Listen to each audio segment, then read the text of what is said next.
وتفصيل كل شيء وهدى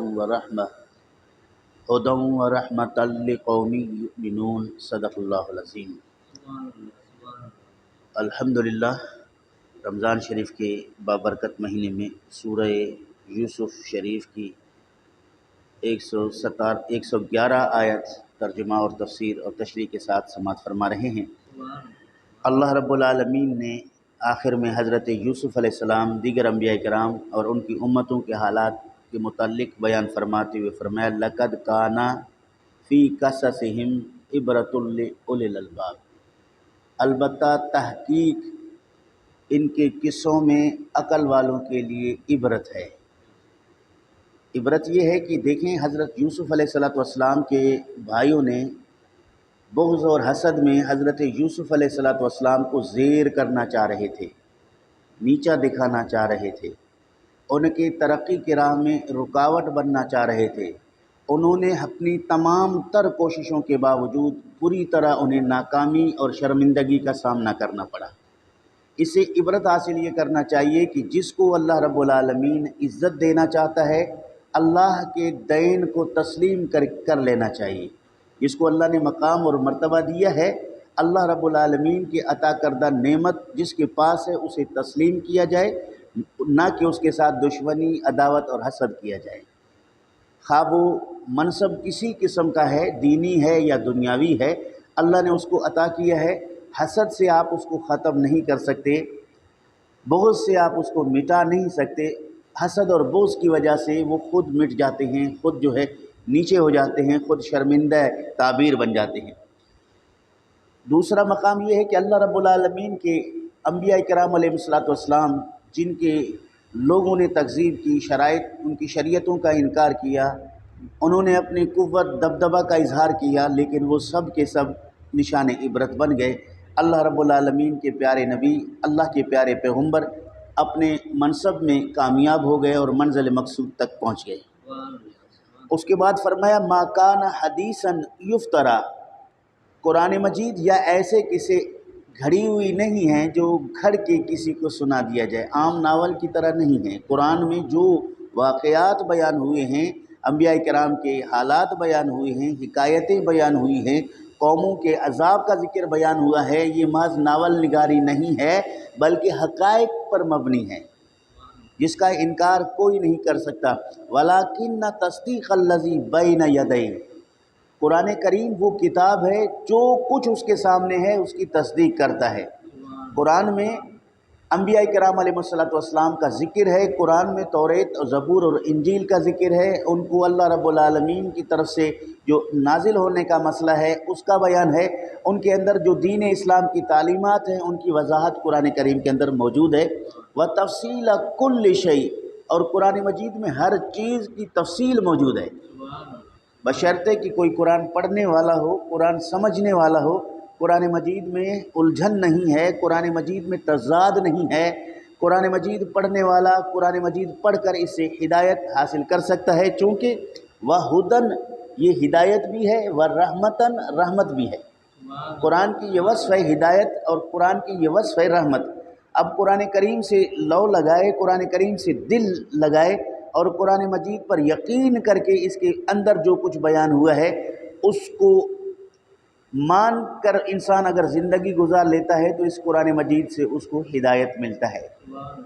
اب سورہ یوسف علیہ السلام میں جو یوسف علیہ السلام کا قصہ ہے، اس کو صدق دل سے بندہ پڑھ کر سمجھ لے تو بغض کی اور حسد کی بیماری سے وہ پاک ہو جاتا ہے، اللہ رب العالمین کی نعمتوں کا وہ قائل بن جاتا ہے۔ جس کو اللہ رب العالمین عزت دے وہ اس کی تکریم اور عزت کرنے والا بن جاتا ہے۔ اور فرمایا کہ ہدًى وَرَحْمَةً لِقَوْمٍ يُؤْمِنُونَ، اور اس کی رحمت اور ہدایت سے فائدہ تو وہی لوگ اٹھاتے ہیں جو ایمان والے ہیں۔ قرآن مجید میں سب کچھ صحیح بیان ہے، درست بیان ہے، عبرت اور نصیحت اس کے اندر موجود ہے، لیکن اس سے استفادہ وہی کرتے ہیں جس کو اللہ رب العالمین نے ایمان نصیب کیا ہے۔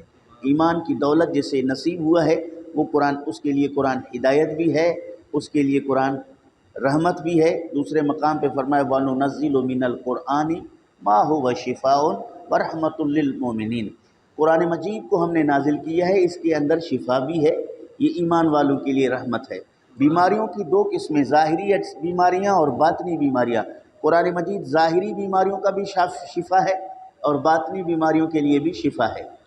نبی کریم صلی اللہ تعالیٰ علیہ وآلہ وسلم کے چند صحابہ کرام رضوان اللہ تعالیٰ علیہم اجمعین کسی سفر میں تھے، کسی گاؤں میں گئے تو گاؤں والوں سے انہوں نے مطالبہ کیا کہ ہم مسافر ہیں، ہمارے کھانے کا انتظام کرو، لیکن گاؤں والوں نے ان کے کھانے کا انتظام نہیں کیا۔ صحابہ کرام رضوان اللہ تعالیٰ علیہم اجمعین نے کہا کہ یہاں انسانی آبادی ہے، ہم آگے صبح چلیں گے، آج یہاں پہ پڑاؤ کرتے ہیں۔ اور وہ وہاں خیمہ زن ہوئے اور آرام کرنے لگے۔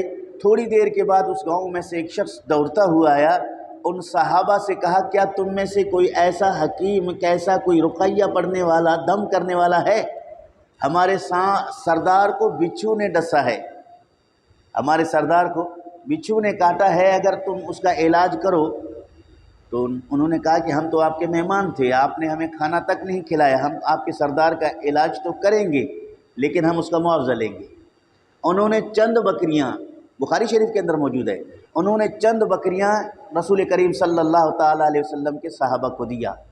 حضور اکرم صلی اللہ علیہ وسلم کے صحابہ میں سے ایک صحابی اس سردار کے پاس گیا، جس جگہ بچھو نے اسے کاٹا تھا وہاں اس نے انگلی رکھا اور سورۃ الفاتحہ مکمل پڑھ لیا۔ سورۃ الفاتحہ پڑھ کے اس کو دم کیا تو اس کے وہ درد دفن ختم ہو گیا۔ انہوں نے اس کو بکریاں دے دی۔